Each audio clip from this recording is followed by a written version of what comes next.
porque eles cobravam impostos para o opressor romano, para as autoridades romanas, e eles eram odiados pelo povo.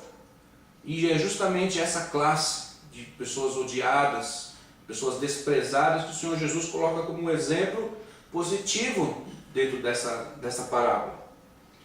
Então ele fala aqui, no Lucas 18, verso 13: o publicano, porém, estando em pé, de longe, nem ainda queria levantar os olhos ao céu, mas batia no peito, dizendo: ó Deus, tem misericórdia de mim, pecador. Digo-vos que este desceu justificado para a sua casa, e não aquele, porque qualquer que a si mesmo se exalta será humilhado, e qualquer que a si mesmo se humilha será exaltado. Então, qual é a antítese do religioso? A antítese do religioso é o pecador penitente, aquele que se sente carente de Deus, aquele que sente que precisa de Deus, aquele que se sente dependente de Cristo, aquele que sabe que não consegue, não tem nada nele mesmo que ele possa apresentar como agradável diante de Deus. E por isso ele muitas vezes experimenta uma angústia muito grande, mas uma tristeza segundo Deus, uma tristeza positiva, onde ele se humilha diante do Senhor, e é onde ele confessa sua miséria espiritual, a sua carência de Deus, a sua carência de Cristo. Então ele diz: olha, tem misericórdia de mim, um pecador. E o Senhor Jesus disse que este foi justificado, alcançou a justificação de Deus, alcançou o perdão de Deus, ele alcançou a cobertura do sangue do Cordeiro para os seus pecados, para as suas iniquidades, o perdão de Deus, porque ele não achou que tinha em si mesmo, que tinha de si mesmo capacidade para se tornar agradável a Deus, mas que considerou-se um pecador, considerou-se um indigno da presença, um indigno de Cristo, um indigno de desfrutar de comunhão com o Senhor. E por isso, quando se apresentou diante de Deus, procurou não elevar os olhos, mas abaixou a cabeça, bateu nos peitos e clamou pela misericórdia de Deus. Então este teve sobre si o perdão de Deus, ele recebeu a justificação, recebeu aquilo que na verdade ansiava de todo o seu coração. Ele não queria exibir espiritualidade, nem queria se fazer aprazível aos homens, mas queria simplesmente ter a presença de Deus no seu coração. E quando uma pessoa realmente deseja ter a presença de Deus no seu coração, quando realmente ela deseja a Deus, uma das primeiras coisas que ela vê e que ela olha em si mesma é a sua indignidade.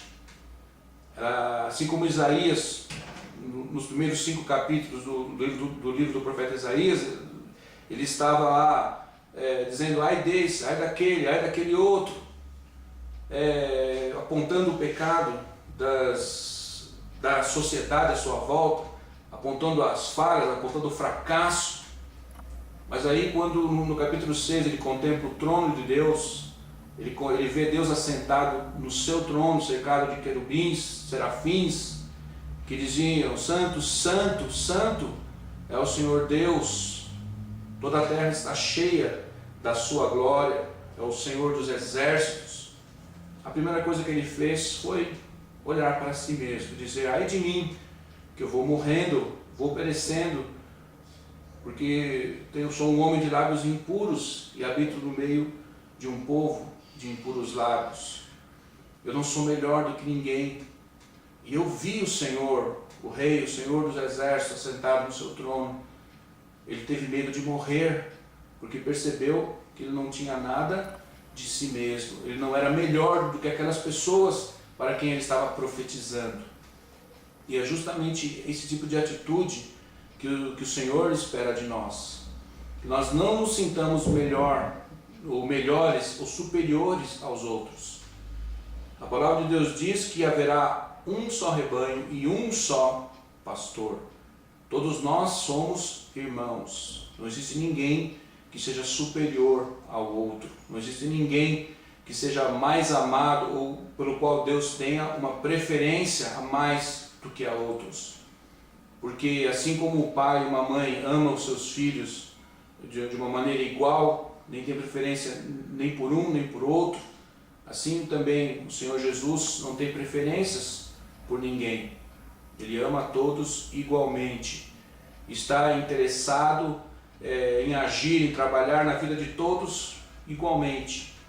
Então não existe ninguém que seja melhor, não existe ninguém que seja superior. Por mais que faça, por mais que se consagre, por mais que trabalhe, você não alcançará o céu pelas suas obras. Ninguém vai chegar diante de Deus naquele dia, ninguém vai passar por aqueles portais de pérola, por aqueles portais de glória que brilham, dizendo: olha, aqui está o meu currículo de serviços prestados, olha tudo que eu realizei, tudo que eu fiz em prol do Evangelho, em prol do cristianismo, em prol da igreja.